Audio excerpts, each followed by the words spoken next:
जब UPSC aspirant शुरुआत करता है बड़ा कंफ्यूज रहता है. I was also very confuse. In fact, UPSC aspirants get influenced the most by their peers. जो लोग एक दो अटेम्प्ट दिए होते हैं जिनका क्लियर नहीं होता है वो उनको ज्ञान देते रहते हैं. यूपीएससी एस्पिरेंट जो होता है उसके दिमाग में कौन कौन सी चीजें चलती हैं? इनफैक्ट जब यूपीएससी एस्पिरेंट शुरुआत करता है बड़ा कंफ्यूज रहता है. I was also very confuse. And in fact UPSC aspirants get influenced the most by their peers.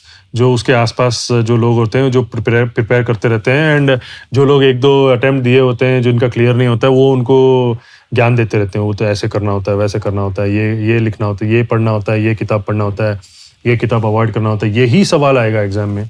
So those are the kind of things UPSC aspirant goes through. And many times it's not pleasant क्योंकि you are left confused many times. But then क्या होता है कि you have to trust your मैं ये बोल सकता हूँ कि इंस्टेड ऑफ रीडिंग 10 बुक्स अगर 2 बुक को आप 10 टाइम्स पढ़ लें तो that I feel is and you need to trust your journey. तो अगर वो कर लें तो that will give you a sure shot path to success. मेरा मानना वो है. हर कोई सक्सेसफुल नहीं हो पाता इस यूपीएससी की जर्नी में, राइट? बट यूपीएससी की जो प्रिपरेशन है वो एक पर्सन के अंदर क्या ट्रांसफॉर्मेशन लेके आती है? मैं तो अपने लिए बोल सकता हूँ कि क्या ट्रांसफॉर्मेशन लेके आया है. तो I learn that sky is the limit. You can go beyond and you can achieve greater things with hard work and dedication. एक बात वो है. And number 2 is self belief बड़ा ज़रूरी है. आज भी कोई भी सिचुएशन में जो भी सिचुएशन हो पर्सनल और प्रोफेशनल और you know even when we look at great sportsman how they overcome hardship और जो चैलेंजेस और चुनौतियाँ होती है हाउ दे ओवरकम अगर वो देखेंगे तो it is only through self belief. तो अपने आप पे विश्वास करना बड़ा ज़रूरी होता है. तो this is what I think these are the 2 things which I have learned. And number 3 patience. Results तो आ जाएंगे as long as you work hard.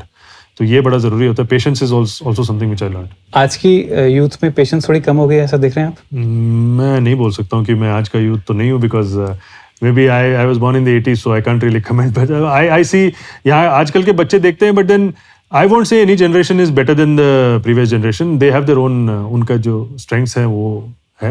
ठीक है, आप थोड़ा सा diplomatic. No, not really diplomatic. मेरा मानना ये है कि हर जो जनरेशन है जो उसके सर्कमस्टेंसेस है उसके अनुसार वो अडेप्ट हो रहे हैं. उनके पास आजकल सोशल मीडिया है. They are looking at certain things and maybe I would say that उनको उतना ही समय मिलता है to you know understand things और टू ग्रास्प दैट नॉलेज क्योंकि इतना सारा इन्फॉर्मेशन है.